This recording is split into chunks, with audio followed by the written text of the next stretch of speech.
সুপ্রিয় ভক্তবৃন্দ, আশা করি আপনারা সকলে ভালো আছেন। আপনাদেরকে রথযাত্রা শুভেচ্ছা এবং আমাদের একটি বিশেষ ডিপার্টমেন্ট ইসকন হবিগঞ্জে আমরা চালু করতে যাচ্ছি। সেটি হচ্ছে ভক্তি বেদান্ত গীতা একাডেমি। তো ভক্তি বেদান্ত, সমস্ত বেদের অন্ত হচ্ছে ভক্তি। তো সেটি ভগবত গীতায় নিহিত আছে। তো একাডেমি, সেখানে আপনি আসবেন এবং সেখানে আপনি এই শিক্ষা গ্রহণ করতে পারবেন। তো আমাদের অত্যন্ত সুদক্ষ পরিচালক এস হরিভক্ত চৈতন্য দাস প্রভু এবং অন্যান্য সুযোগ্য যারা প্রশিক্ষণ প্রাপ্ত শিক্ষকরা, ব্রহ্মচারীবৃন্দ, তারা এটাতে আপনাদেরকে প্রশিক্ষণ দেবেন। তো শ্রীমদ্ ভগবত গীতা মূলত ভগবান শ্রীকৃষ্ণের গান এবং এটা একটা পবিত্র কথোপকথন ভগবান শ্রীকৃষ্ণ এবং অর্জুনের মধ্যে। এবং ভগবান গীতা এটা উল্লেখ করেছেন যে যারা আমার এই পবিত্র কথোপকথন শ্রবণ করবে, সেটার দ্বারা তারা তাদের প্রকৃত যোগ্যতা করতে পারবে বা এটার দ্বারা আমি পূজিত হব। সুতরাং জাস্ট ভগবানের কথা শ্রবণ করা এবং অধ্যয়ন করার মাধ্যমে ভগবানের পূজা সম্পাদন হবে।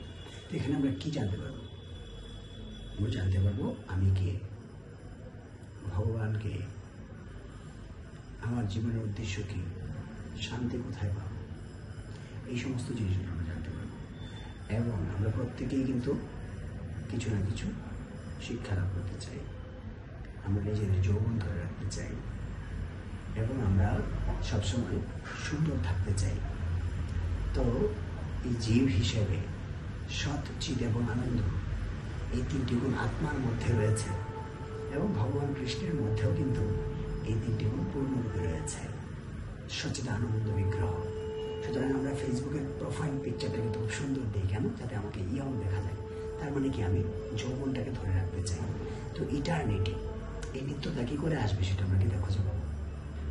আমরা ফেসবুকে যখন একটা বায়ো লিখি বা কিছু একটা স্ট্যাটাস লিখি, এটা এমনভাবে লিখি যাতে সবাই বুঝতে পারে যে আমি এত সুন্দর লিখবো যে যাতে আমাকে সবাই বুঝে আমি অনেক বিজ্ঞ পণ্ডিত। কেন? কারণ আমরা প্রকৃতপক্ষে জ্ঞানী হতে চাই, জ্ঞানী দেখাতে চাই। এবং এটা আমরা হতে পারবো গীতা বললে। এবং আমরা সবসময় অনেক ভালো ভালো কসমেটিক্স ব্যবহার করি। সেটাও কি জন্য? সেটা হচ্ছে নিজের সৌন্দর্য ধরে রাখার জন্য। তো মূল সৌন্দর্যটা কি আসলে? মূল সৌন্দর্য হচ্ছে যে আমার আত্মার সৌন্দর্য। কারণ একটা সুন্দর মানুষের মধ্যে যদি আত্মা মিসিং হয় তাহলে সে কিন্তু আর সুন্দর থাকে না। তো আমরা দেখেছি যে আমরা সবসময় নিত্যতা খুঁজতেছি, আমরা সবসময় জ্ঞান খুঁজতেছি, আর সবচেয়ে বেশি যেটা আমরা খুঁজতেছি সেটা হচ্ছে আনন্দ।